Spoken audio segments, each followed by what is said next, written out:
नमस्कार दोस्तों। आज आपके सामने उपस्थित हूँ काफी दिनों के बाद। और कारण ये है कि पिछले कुछ दिनों से अदानी साहब और हिडन वर्क का जो स्यापा चल रहा है, जो दोस्ताना चल रहा है, जो मार्केट में उथल पुथल मचाई है, उससे जुड़े हुए काफी प्रश्न आप लोगों के आ रहे थे। तो मैं स्टूडेंट्स के और दोस्तों के, तो मैंने कहा कि आप सबके लिए एक वीडियो बना दूं। तो क्योंकि सैटरडे और संडे था, तो it was possible for me to make a video for you all, so I have done that. तो आप लोगों के लिए जो पीपीटी है, अगर आप इस पीपीटी का फेस देखें, तो भाई साहब यहाँ पे इस पीपीटी में ही मैंने इन दोनों को लगा दिया है। एक तरफ तो अदानी साहब हैं, यानी गौतम अदानी, और दूसरी तरफ ये हिंडनबर्ग के प्रमोटर नाथन है, और नाथन एंडरसन। और आपको पता है कि हिंदुस्तान में एंडरसन्स ने बड़ा अत्याचार मचाया हुआ है, चाहे भोपाल गैस कांडी हो। और व्हाट इज द इशू? तो साहब, इशू ये है कि 24 जनवरी को हिडनबर्ग ने, जो एक ऐसा ग्रुप है कि जो कि रिसर्च बेस्ड शॉर्टिंग करता है। शॉर्ट का मतलब वो उस शेयर को जो उनको लगता है कि which is not performing well, which is over prized, उसको पहले ही बेच देते हैं। अब ये पहले कैसे बेच सकते हैं? वो मान लीजिए किसी ब्रोकर से या किसी अदर शेयर होल्डर से वो शेयर उधार लेके उसको बारो कर लेते हैं, उसको बेच देते हैं महंगे प्राइस पे। मान लीजिए अभी 4,000 रुपए पे अदानी इंटरप्राइजेस का शेयर है, तो उसे बेच देते हैं। और बाद में जब वो 2,500 के आसपास आ जाएगा तो उसको खरीद लेते हैं। उनका इसमें वो प्रॉफिट कमाते हैं। लेकिन ऐसा कब करते हैं? जब उनके अनुसार ये लगता है कि it is A over value, over price है। तो भाई साहब, यहाँ मैंने ये एक कार्टून भी, जो मूवी की लाइन है वहां से लगाया हुआ है। मोना डार्लिंग, हिडनबर्ग का रिपोर्ट अदानी के शेयर्स को उड़ने नहीं देगा, और एलआईसी अदानी के शेयर्स को डूबने नहीं देगा। ये आपको एक रिलेशनशिप बता रहा है कि अदानी में कितने कितने लोगों का पैसा लगा है, यानी हम सबका पैसा लगा है। अब इस इशू को और विस्तार में बात करने के लिए सबसे पहले जरूरत होती है कि ये हिंडनबर्ग नाम के प्राणी कौन है, और हिंडनबर्ग नाम कैसे आया। ये एक और दूसरी बड़ी कहानी है जिसके बारे में हमें जानना बहुत जरूरी है। तो 2017 में नाथन एंडरसन ने हिंडनबर्ग रिसर्च को बनाया, विच इज फॉरेंसिक रिसर्च का काम करती है। एंड जब हम फॉरेंसिक रिसर्च की बात करते हैं, तो इसका सीधा सा मतलब है कि कंपनी आपको ये बताती है कि what is the overall credit worthiness, equity valuations on its website. Hindenburg says it looks for a man-made disaster. अब ये मैन-मेड डिजास्टर ये कहाँ से लेके आए? 1937 में एक एयरशिप था जर्मन में, जो न्यू जर्सी के लिए फ्लाई किया था। एंड बेसिकली ये बड़ा बैलून टाइप एक एयरक्राफ्ट हुआ करता था, जो हाइड्रोजन से चलता था। और वो पहले भी एक बार ब्लास्ट हो चुका था, लेकिन उस समय जब ब्लास्ट हुआ 1937 में, तो इसमें बहुत सारे लोग मारे गए। और उनके मरने के चक्कर में काफी बदनामी हुई। अल्टीमेटली कंपनी बंद हो गई।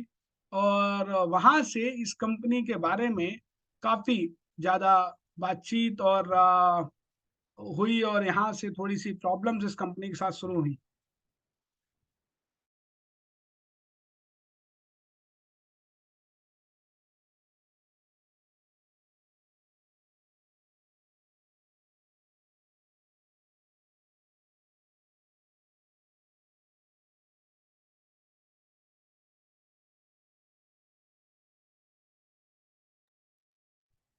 अभी आप लोगों के सामने कुछ देर के लिए मैंने अपनी आवाज बंद की। कारण क्या था कि देखिए साहब, जब मार्केट में कोई बात होती है, तो उसको लेके दो तरह के व्यूज होते हैं। एक लोग कहते हैं साहब ठीक है, जो होगा देखा जाएगा, शांत रहो, let us C in future. और दूसरी तरफ कुछ लोग होते हैं जो एक्टिवली पार्टिसिपेट करते हैं। तो ये जो शॉर्ट सेलर हैं, हिंडनबर्ग, जो रिसर्च एक कंपनी है, और ये बेसिकली जो इनका ट्रैक रिकॉर्ड है, मैं बताऊं आपको साहब, ये दूध के धुले ये भी नहीं है, है ना। ठीक है, अदानी साहब के ऊपर ओवर लेवरेज के केस पहले हुए हैं। आपने देखा होगा कि एक बिजनेस रिसर्च करस्पॉन्डेंट हैं जिन्होंने हर्षद मेहता को ब्रोक किया था स्टोरी को, हर्षद मेहता की। वो उन महिला ने भी अभी कुछ दिन पहले इनके बारे में कहा था, और उनका नाम है सुचेता दलाल। तो सुचेता दलाल जी की 2021 में जब रिपोर्ट आई तब भी काफी कुछ फैक्ट्स आए हैं, लेकिन ये जो हिंडनबर्ग के प्रमोटर हैं नाथन एंडरसन, ये बेसिकली बर्नी मार्ड्रॉफ जो पोंची स्कीम चलाने वाले पहले व्यक्ति थे, उनके ऊपर आजकल एक वेब सीरीज भी आई हुई है, आप लोग देख सकते हैं। तो ये उनके शिष्य हैं, उनके टीम के मेंबर रहे हैं। तो ऐसा नहीं कि दूध के धुले हैं इनके ऊपर। सिक्योरिटी एक्सचेंज कमीशन जैसे हमारे यहाँ सेबी है, यूएस में एसईसी है, तो इनके ऊपर काफी वहां भी केसेस चल रहे हैं, और ये देखा जा रहा है कि क्या ये अपने आप को फायदा पहुंचाने के लिए ऐसी रिपोर्ट करते हैं, क्या करते हैं, तो एक्चुअल क्या है। तो ये तो कहते हैं कि हम फोरेंसिक फाइनेंशियल रिसर्च फर्म है, लेकिन सच्चाई दोनों तरह से मैं मिक्स कहता हूं कि कहीं ना कहीं कुछ धुआं है, इसीलिए धुआं है इसीलिए आग जल रही है, कुछ कुछ बात चल रही है, लेकिन क्या वास्तव में वो है, वो हम आगे विचार करेंगे, आप आगे इस पर डिस्कस करेंगे। अब इनके कुछ ऑब्जेक्शंस हैं, इन्होंने करीब 84 प्लस ऑब्जेक्शंस रेज किए हैं। I will show you the complete list. लेकिन उनमें से इनकी एक ये कि इंडिपेंडेंट ऑडिट जो हिंडनबर्ग की, आपको देखो यहाँ पे मैंने एक रिपोर्ट जो उनका जो है वो मैंने यहाँ लगाई हुई है। तो इसमें अगर आप देखिए, एक तो इनका एक कहना है कि साहब ये जो 11 से 12 लोगों की टीम टोटल है जो इस ऑडिट कंपनी की है, जो Adani enterprise, Adani total gas जैसी बड़ी कंपनियों का ऑडिट कर रही है, जिसके पास मल्टीपल बिजनेसेस हैं, मल्टीपल सब्सिडरीज हैं। So how they can do it? So this they have objected ki that historical archive of its website show that it had only 4 partners and 11 employees. तो और उसमें से सबसे यंग जो हैं अंकित Ajmera and Harsil Shah 27-28 साल के, एंड शुभम रस्तोगी 28 साल के हैं साहब। तो वे कहते हैं कि इतनी कम एज के जो व्यक्ति हैं उनके पास इतना एक्सपीरियंस कैसे आ गया कि वो इतनी बड़ी कंपनियों को ऑडिट कर लें। लीगली भाई साहब ऐसी कोई टेंशन नहीं है। Legally any person who is a chartered accountant and practice member in practice of the CA Institute, he can practice it. So legally there is no problem, but ethically or experience wise, practically you can say that such young fellows cannot have that experience. So हो भी सकता है, नहीं भी हो सकता है. I have not met either of these, so I cannot comment on them. But that was the first one of the objections raised by the Hindenburg. ना हिडनबर्ग ने एक और इनके ऊपर आरोप लगाया है कि साहब ये अपने पैसे में अदानी फैमिली के द्वारा round tripping of the money करते हैं। देखिए इनके 7 कंपनीज हैं, जिनके मैंने नाम भी यहाँ लिखे हुए हैं। तो ये क्या करते हैं, इनके बड़े भाई हैं विनोद अदानी, जिनका कोई डायरेक्टली तो लेना देना नहीं है, लेकिन ऐसा हिंडनबर्ग ने कहा है कि Adani family private offshore trust है, उसके थ्रू ये पैसा लगाते हैं मैंने Mauritius based fund and shell entities में, और वहां से पैसा अदानी ग्रुप की लिस्टेड कंपनी में आता है, और फिर पैसा मूव कर जाता है अगेन अदानी की जो फैमिली के ऑफशोर ट्रस्ट हैं, कंपनीज हैं। इसमें उन्होंने कुछ फंड हाउसेस की बात की है, जिनके बारे में अभी किसी को कुछ पता नहीं है कि उनके ओनरशिप वगैरह क्या है, और उसके बारे में ऑलरेडी सेबी ने फ्राइडे को इंक्वायरी कमेटी बिठा दी है। वो will investigate all these matters. Along with this, Adani के जो अंपायर है हमारे लिए इतना इंपॉर्टेंट क्यों है, क्योंकि अगर आप देखें तो जो MSCI स्टैंडर्ड इंडेक्स है उसमें अदानी ग्रुप का जो वेटेज है वो आप देख सकते हो कि अदानी टोटल गैस का 1.35, अदानी इंटरप्राइजेस का 1.3, अदानी ट्रांस का है 0.94, अदानी ग्रीन एनर्जी का है 0.79, अदानी पोर्ट्स का 0.51, अदानी पावर का 0.27, और जो न्यू एक्वायर्ड कंपनी अंबुजा और एसीसी है उनको अगर मिला लें तो 0.37 एंड 0.22 है। सो बेसिकली जनवरी 27 का ये है। तो इनके जो शेयर्स हैं that are also given on this, so they are having an big impact on Indian market. No Hindenburg का ट्रैक रिकॉर्ड साहब क्या है, ये भी हमें जानना जरूरी है। जो क्वेश्चन कर रहा है वो खुद क्या है। सो ये जो क्वेश्चन कर रहे हैं, इन्होंने अभी तक 16 कंपनियों पे रेड फ्लैग जारी किया, और उसमें से कई कंपनी इंसॉल्वेंट हो गई। इसमें से एक कंपनी है निकोला कारपोरेशन, जो इलेक्ट्रिक ट्रक की बात करती, तो इन्होंने उसको शॉर्ट किया और उस बर्बाद हुआ। इन्होंने एलन मस्क की कंपनी ट्विटर को भी 10 लाख रुपए में बेच दिया। इन्होंने 11 कंपनियों को किया पहले शॉर्ट, और फिर बाद में इन्होंने कहा कि हमने उसे लॉन्ग भी किया है। इन्होंने अमेजन पे भी ये काम किया था एंड दूसरी कंपनियों भी किया। एक न्यू ग्रीन एनर्जी कोई कंपनी थी, उसको उन्होंने शॉर्ट किया। और इस तरह से ये अलग अलग टाइम पे अलग अलग पोजीशन लेते रहते हैं और उसके बेस पे मार्केट में प्रॉफिट कमाते हैं। तो दोस्तों, ये सब करने के साथ साथ मैं आपसे कहूंगा कि आपका जो अल्टीमेटली चैनल है, देखिए साहब, आप का मैसेज तो आते रहते हैं कि सर आपका वीडियो नहीं आया, लेकिन आप में से कई लोग फॉरवर्ड नहीं करते हैं और सब्सक्राइब भी नहीं होता।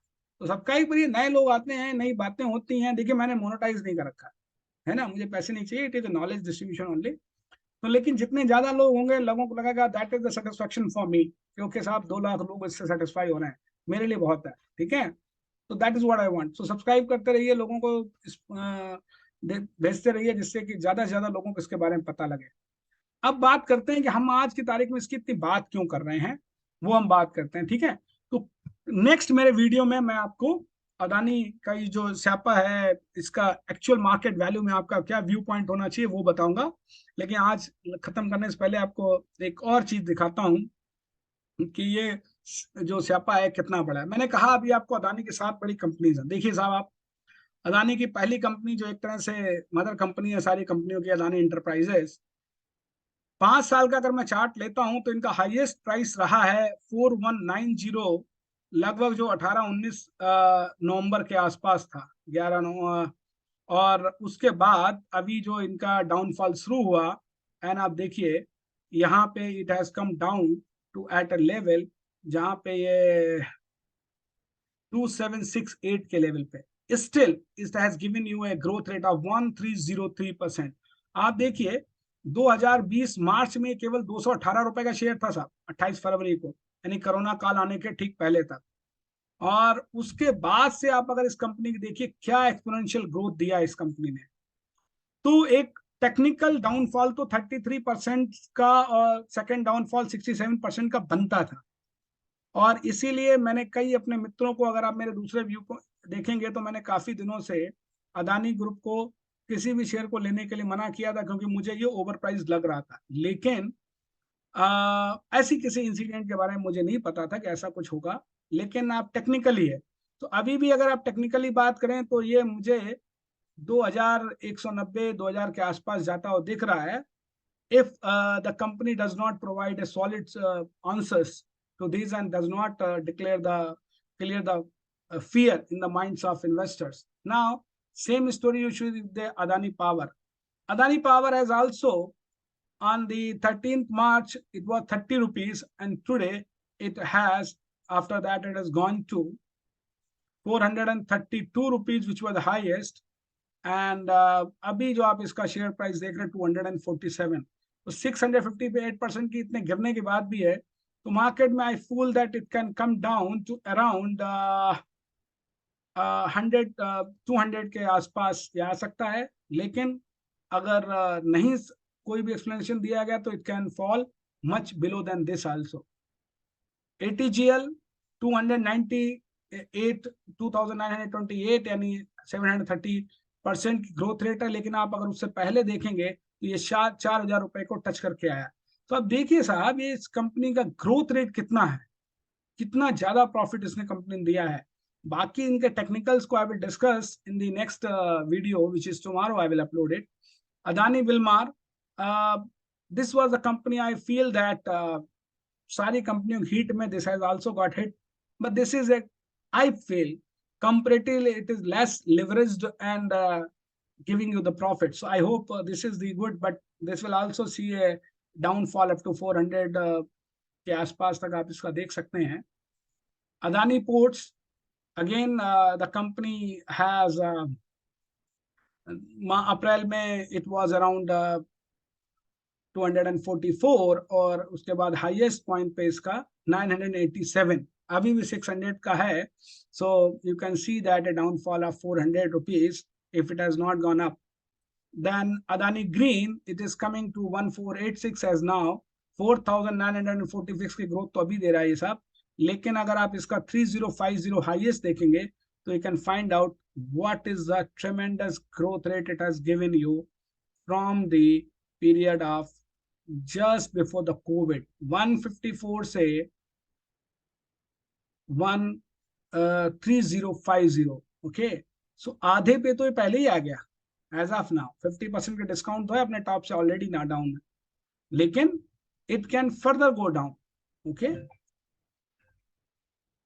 and Adani transmission 2014 अभी करंट चल रहा है. Again you can see the growth rate, and the highest was 4236 and low was yesterday around 1810. तो again this company also have a problem. अब सवाल ये पैदा होता है साहब कि क्या इस जैसी जितनी भी अदानी ग्रुप कंपनीज हैं इनके बारे में इतना हो अल्लाह क्यों है साहब? हो अल्लाह इसलिए साहब, अदानी ग्रुप एक आज इंडिया का मेजर बिजनेस पार्टनर है, बिजनेस प्लेयर है, और अगर ये कहीं भी फेल होता है तो it is a too big to fail वाली कहानी है. दूसरा, जो ओवर लेवरेज के कारण एसबीआई या दूसरी बैंकों ने जो लोन दिया हुआ है, that loan will also collapse. तो अगर आप देखें तो एसबीआई का शेयर भी इस न्यूज के बाद काफी गिरा. So this is what SBI, you see what has happened yesterday. SBI was up and then SBI has seen the downfall of around 5%, and during 5 days it has gone down to 8.86%. So directly there is no threat to SBI, but if it is stopped then there will be a problem with this. So my dear friends, कल के जो मेरा video होगा मैं इनका valuation आपको समझाऊंगा, and what is the story of growth in this and how it is moving ahead. So इनकी मैं बात करूंगा नेक्स्ट उसमें, और बताऊंगा कि क्या परेशानी है, how these things are moving, और how it is future. आपको अभी की बता दूं कि what is happening right now.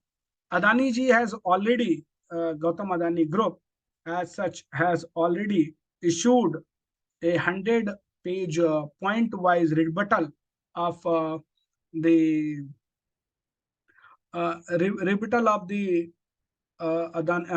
Hindenburg, whatever the Hindenburg has making the allegations.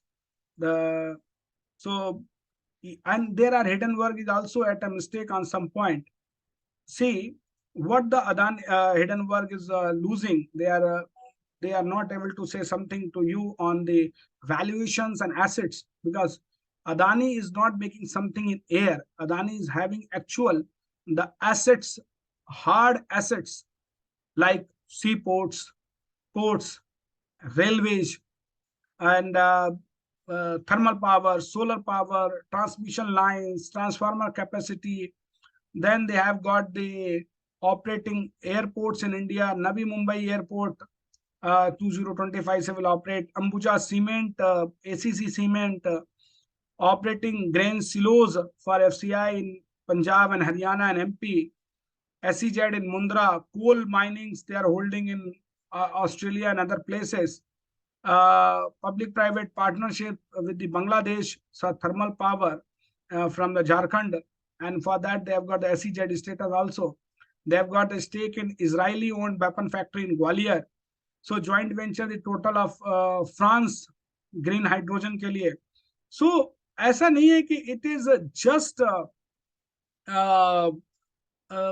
the air and they have created some air. Yes, they are over leveraged, but this over leverage need to be valued against the growth in EBITDA margin and growth in the business with comparison to the cost of finance. These three things has to be compared, and I will be comparing them in tomorrow video. Thank you दोस्तों. Please continue and please see and comment in the comment box. And anyone is holding any company, you can just ask me the question on that. Thank you very much दोस्तों. Thank you.